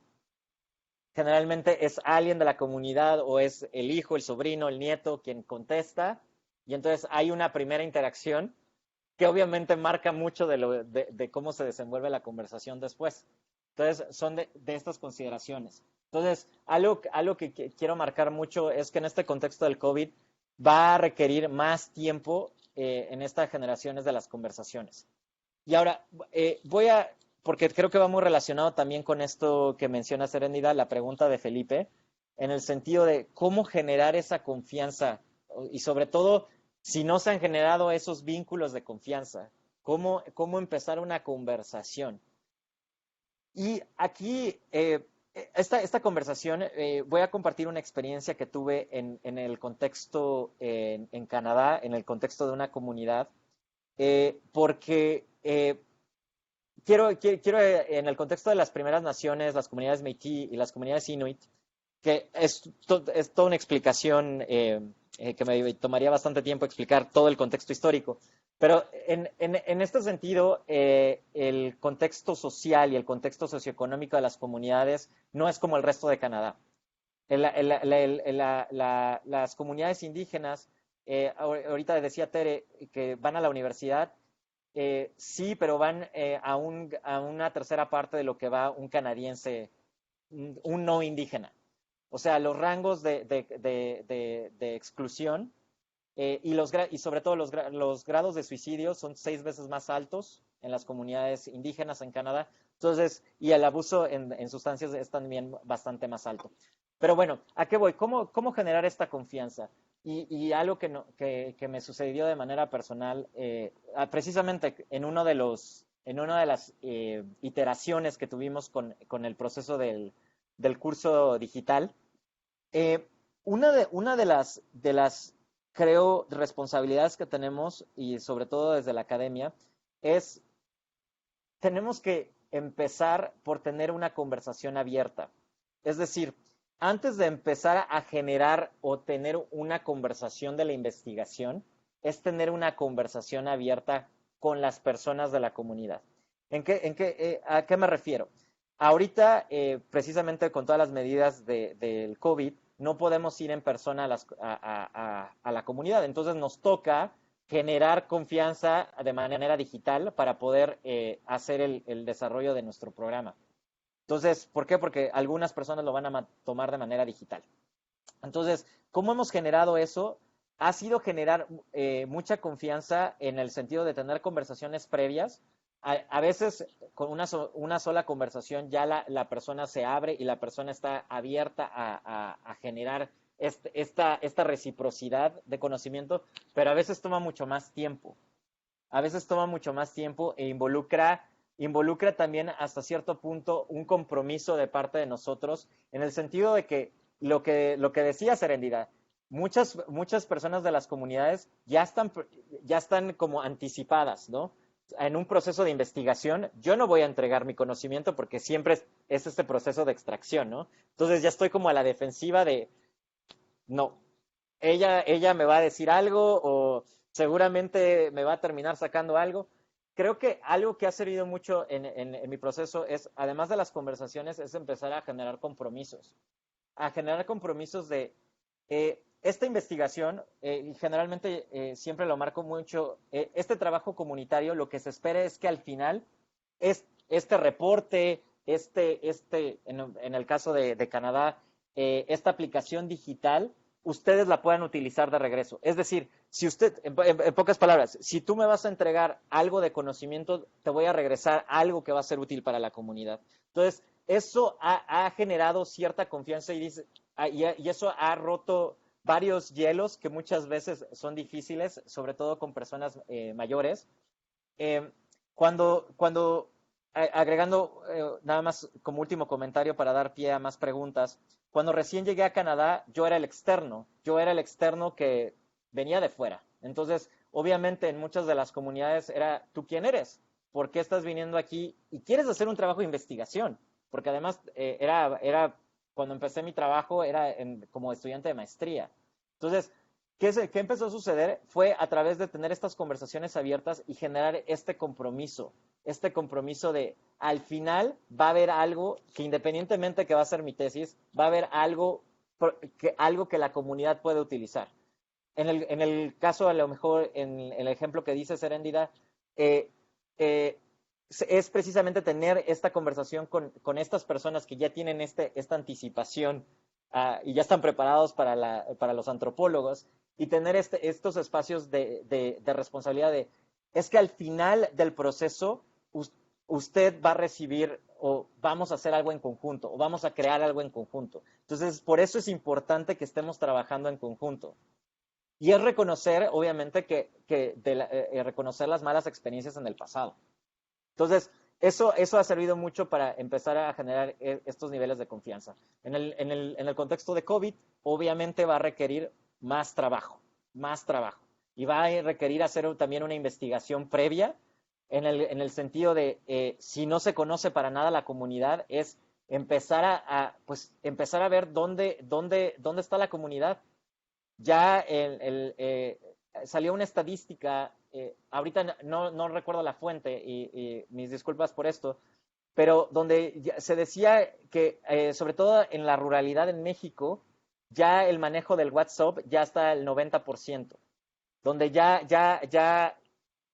se maneja de y no nada más desde los jóvenes, ya también en edades más avanzadas. ¿Por qué? Porque volvemos a repetir, porque empieza a responder a las necesidades dentro de las mismas comunidades, ¿no? Y sobre todo con estos procesos de migración.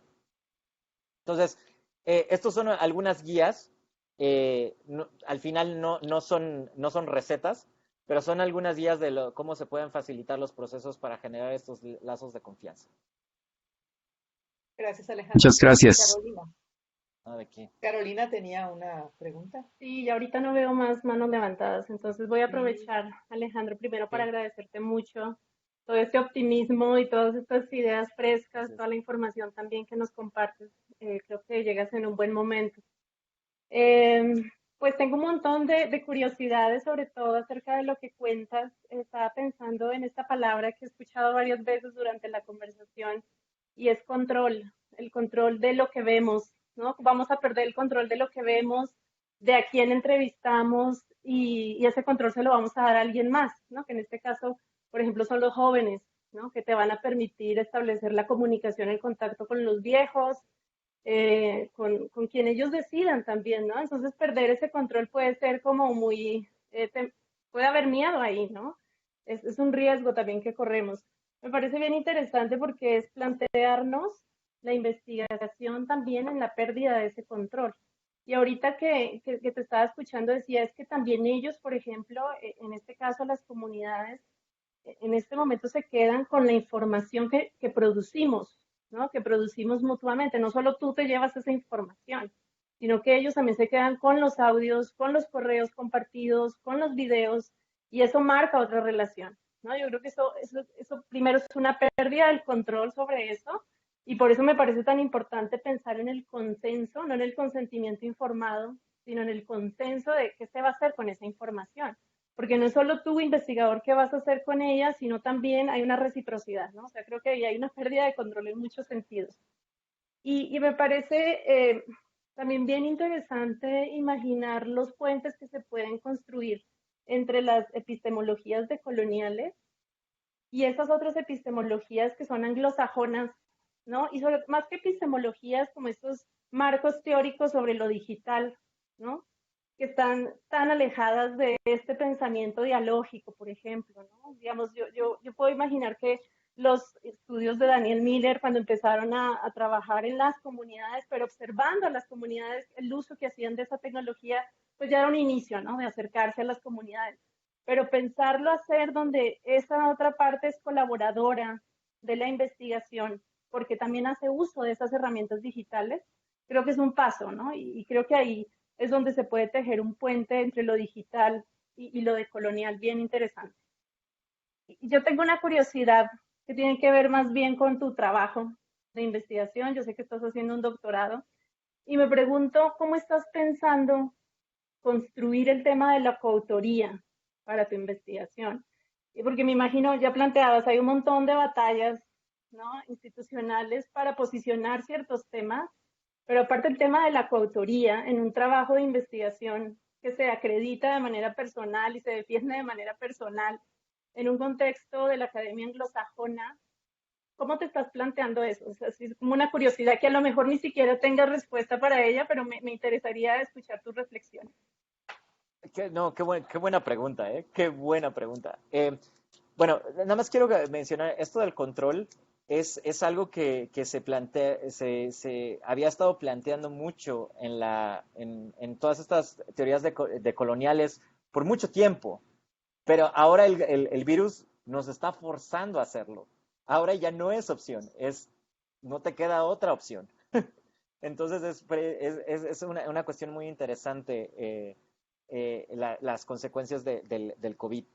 La cuestión de la protección de datos, nada más para dar un poco de contexto, hay todo un trabajo académico bastante interesante acerca de la propiedad intelectual colectiva y de todo lo que involucra esto. Y ahora se agrega lo digital.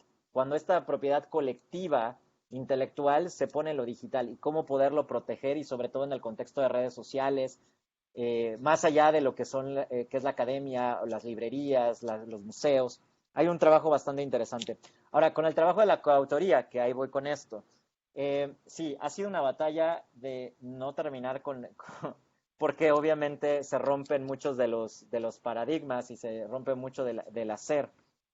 Hasta ahora, no puedo decir que es la respuesta final, pero algo que se ha acordado y ha sido un proceso constante de diálogo.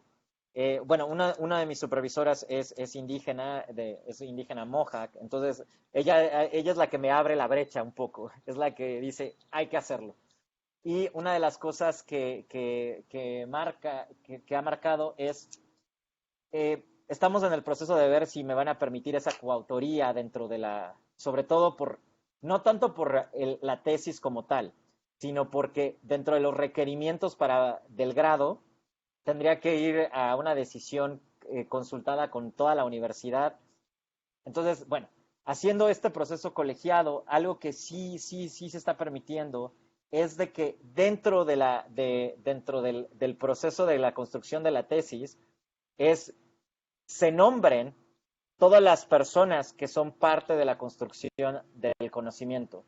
Es decir, que de manera, no nada más en los reconocimientos, no nada más al principio y dándole los agradecimientos, no, sino en uno de los capítulos de la tesis, de la creación académica, sea exclusivamente para reconocer precisamente a todos los autores y a todas las personas que colaboraron en la creación del conocimiento.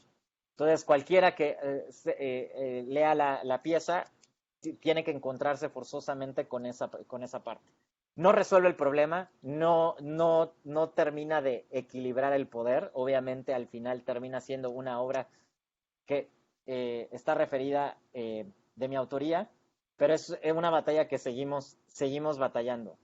Dentro de la universidad en la que estoy, base, que es York, se está haciendo un área de investigación indígena con varios académicos indígenas y que precisamente están planteando esto como unidad de investigación, es cómo generar la coautoría en los procesos de posgrado y en los procesos de los alumnos graduados.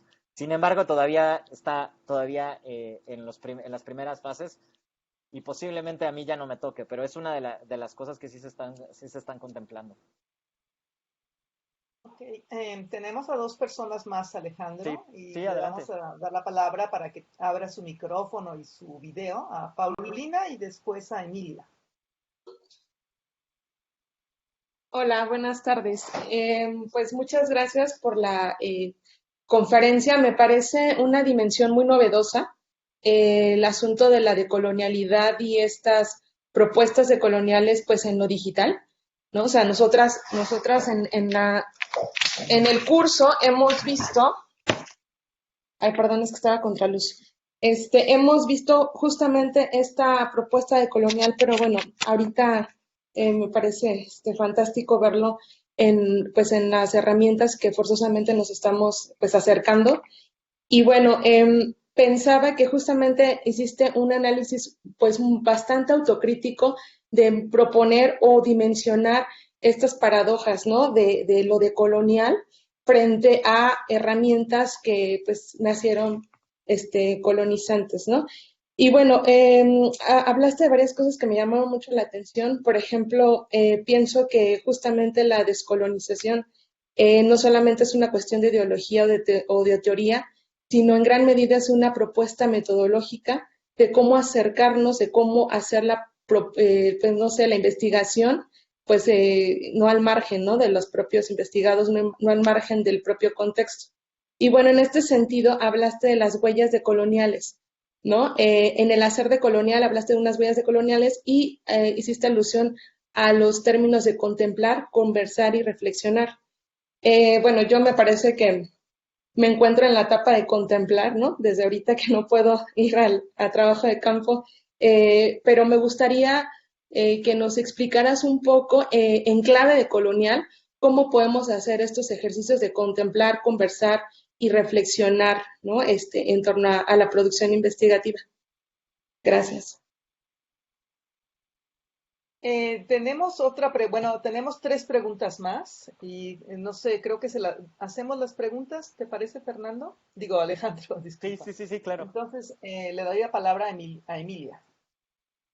Hola, buenas tardes. Soy Emilia Velázquez de Ciesas Golfo y tengo dos preguntas, Alejandro. Una es, si tú tienes la experiencia o conoces algún trabajo de gente que ha hecho este tipo de investigación a través de medios digitales en un lugar nuevo que, para el que investiga, porque tengo muchos años de experiencia en investigación tradicional, convencional, colonial, como le quieran llamar, y pues es muy importante siempre desde que la gente te vea, para que tenga confianza, que sepan dónde vives, con quién te hospedas, de dónde vienes, etcétera. Entonces, yo no me imagino hacer una investigación donde nadie me conoce y me va a ver a través de una pantalla, ni siquiera ve mi casa, ni siquiera donde el lenguaje corporal además es totalmente rígido, etcétera. Entonces, quisiera saber si tienes experiencia o tú mismo o conoces que otro investigador o tesista como lo haya hecho, ¿no? Y la segunda cuestión es sobre esta propiedad intelectual colectiva de la que hablas y creo que tiene que ver bueno, la voy a relacionar con la noción que tú estuviste manejando durante la charla de la comunidad, ¿no? La comunidad todo el tiempo me causó mucho ruido porque pareciera así como es ente así arriba, Sí. etcétera. Entonces, cómo el control sobre lo que o sea, en tanto que no existe la comunidad o una comunidad, sino que existen grupos dentro de la comunidad, en ese momento yo estuve recordando, hace unos 10 años, yo he trabajado en una zona indígena en el sur de Veracruz, en un pueblo Popoluca, que estuve acompañando, bueno, yo iba con una señora, y mientras había otra gente, chavos de la comunidad, con una muchacha que es cineasta, y estaban grabando en el Panteón el Día de Muertos, ¿no? Entonces, los chavos estaban contentos de mostrar en una cámara cómo era todo y la señora con la que yo iba, que trabajaba, bueno, era parte de un grupo organizado, estaba muy molesta y recuerdo que le gritó a uno de los chavos, Santo, te voy a, así se llamaba el muchacho, Santo, te voy a, quién sabe qué le dijo, un poco amenazante, ¿por qué estás vendiendo mi costumbre?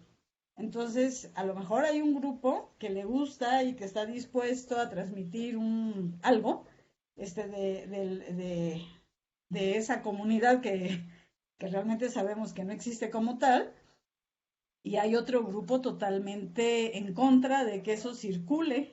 Igual estuve en esa época en la grabación de una ceremonia de petición de lluvia y había gente de la comunidad muy molesta porque el brujo, como le llaman, hubiera permitido no solamente que se grabara, que se conociera lo que se hace, porque cuando te la cuentan siempre pues te dicen, y luego viene el misterio, ¿no? Y entonces de pronto el misterio se acababa porque este señor estaba mostrando todo lo que se hacía en la ceremonia.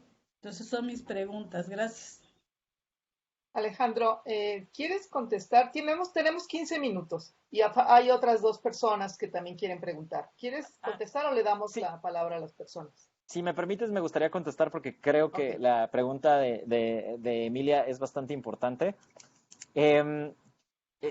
Y ahorita contesto.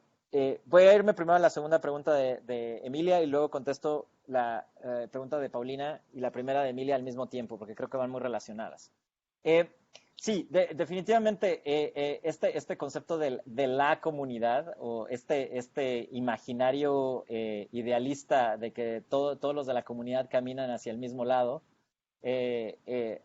sí, es muy cierto. El hecho de utilizarlo en este planteamiento es de utilizar este concepto de la comunidad o utilizarlo de esta manera, es sobre todo para reconocer mucho del papel que tienen que tener los diferentes miembros en el contexto de la investigación.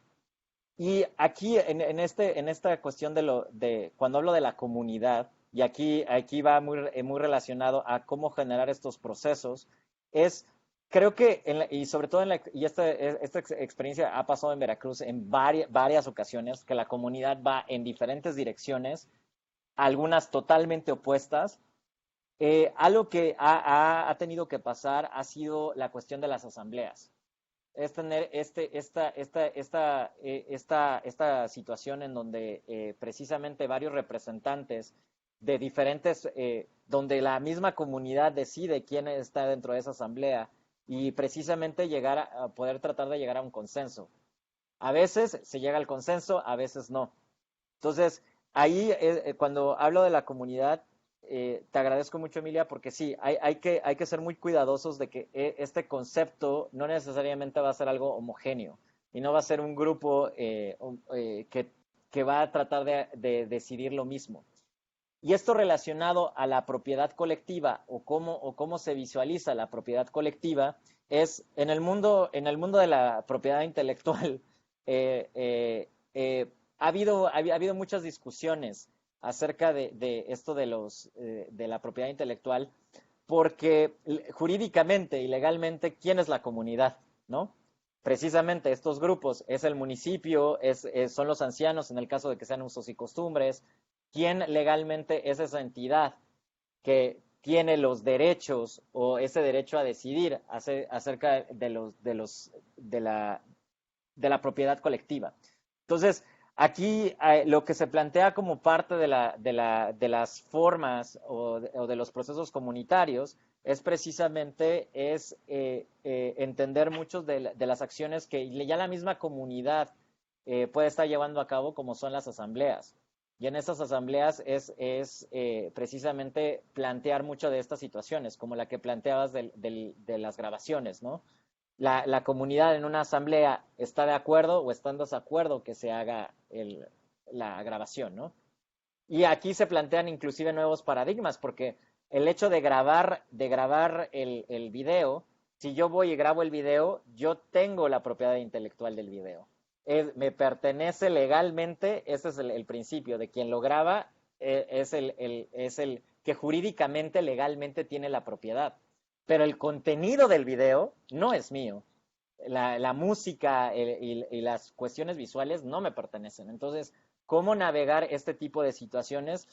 Es una discusión que todavía se sigue resolviendo, y más en una cuestión de redes sociales cuando ahora se puede viralizar, ¿no? Entonces, sí, aquí hay que ser muy cuidadosos con esta parte del contexto de la comunidad. Y aquí, en esta parte de generar la confianza, Emilia, estoy completamente de acuerdo contigo. Yo hace 6 meses no hubiera imaginado empezar un proceso nuevo en una comunidad por medios digitales. Obviamente el hecho, la misma comunidad, y de hecho me llegó a pasar inclusive con la comunidad que ya tengo lazos de confianza, que no existía esa apertura a los medios digitales, que no existía ese de, ¿cómo que nada más me va a llamar? ¿Cómo que nada más me va a marcar? No, venga usted y dígame, ¿no? Y sobre todo las personas más, obviamente de mayor edad, pues que no tienen la natividad digital que tienen los más jóvenes. Entonces, ¿cómo hemos planteado, desde mi investigación, todavía esto es algo que se empieza a plantear, es una nueva forma de hacer investigación, y sobre todo en contextos nuevos. No conozco, no he encontrado donde ya se haya utilizado de esta forma. Ha habido experiencias donde se abre una convocatoria abierta y personas de ciertos pueblos responden a la convocatoria y se unen a la investigación. Sí, pero hablar de vamos a hacer la investigación de una comunidad a través y empezar esos lazos de confianza y generar toda esa reciprocidad en medios digitales todavía no ha pasado. Pero lo que me gustaría comentar aquí es de que algo que hemos visto es que también la comunidad está siendo consciente de las limitaciones. Están empezando a ser conscientes de, no es que yo no quiera ir, es que no puedo ir, y sobre todo, no porque no quiera ir, es porque puedo poner en riesgo a la comunidad completa. Entonces, ha sido tener también muchos procesos de diálogo. Algo que yo he encontrado dentro de mi experiencia es que ahora sí, este trabajo en el contexto del COVID ha tenido que partir desde los jóvenes, porque los jóvenes son los que están teniendo más acceso a las herramientas digitales, pero ellos son los agentes que nos están, como bien lo repetía Carolina, están siendo los agentes que abren los procesos al otro contexto. Ahora, regresando y contestando a la pregunta de Paulina, ¿cómo hacer esta contemplación y cómo hacerlo desde lo decolonial? Una de las cosas es, y uno de los procesos que a mí en lo personal me ha servido mucho en mi práctica es, no sé exactamente en qué proceso de la investigación estés, si ya hayas planteado tu metodología de investigación, si ya hayas hecho como todo el marco teórico. Algo que me ha marcado mucho mi proceso, y aquí a los académicos, ciertos académicos, fue toda una discusión con varios académicos en repetidas ocasiones. Algo que he tratado de hacer mucho antes de yo poder marcar mi marco teórico ha sido generar primero la metodología. Ha sido primero tener esta conversación con la comunidad, estos intercambios antes de tratar de hacer un marco teórico. ¿Por qué? Porque precisamente la comunidad está empezando a marcar los parámetros de hacia dónde quiere que vaya la investigación. Yo, obviamente, ¿por qué? Porque estoy dentro de un programa, porque estoy dentro de una universidad, porque estoy dentro de una institución académica, pues sí, hay que cumplir con ciertos requerimientos.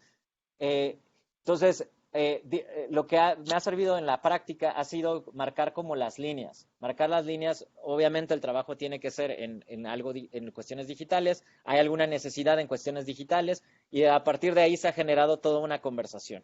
Obviamente en el contexto del COVID se necesitan más conversaciones, se necesitan más interacciones. Entonces, dándote un poco más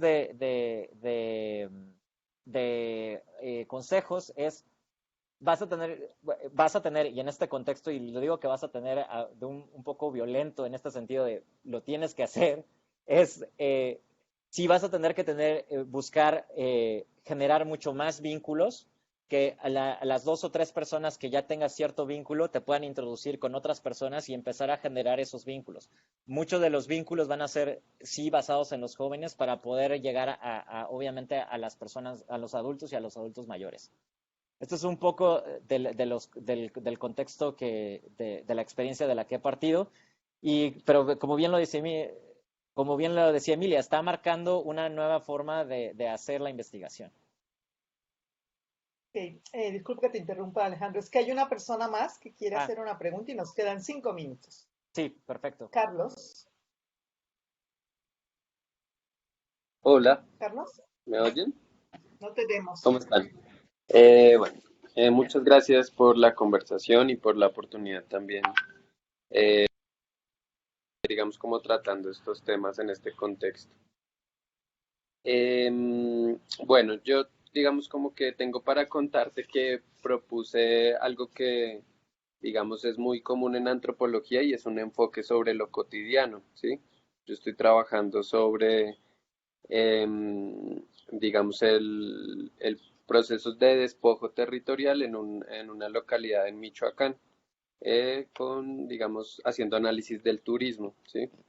Entonces, como el desarrollo del turismo y la industria turística es como un vector de despojo en esta zona, ¿no? Y uno de los enfoques, pues el enfoque realmente que yo siento que puede dar cuenta de la problemática, digamos, desde una perspectiva novedosa, es desde lo cotidiano, ¿sí?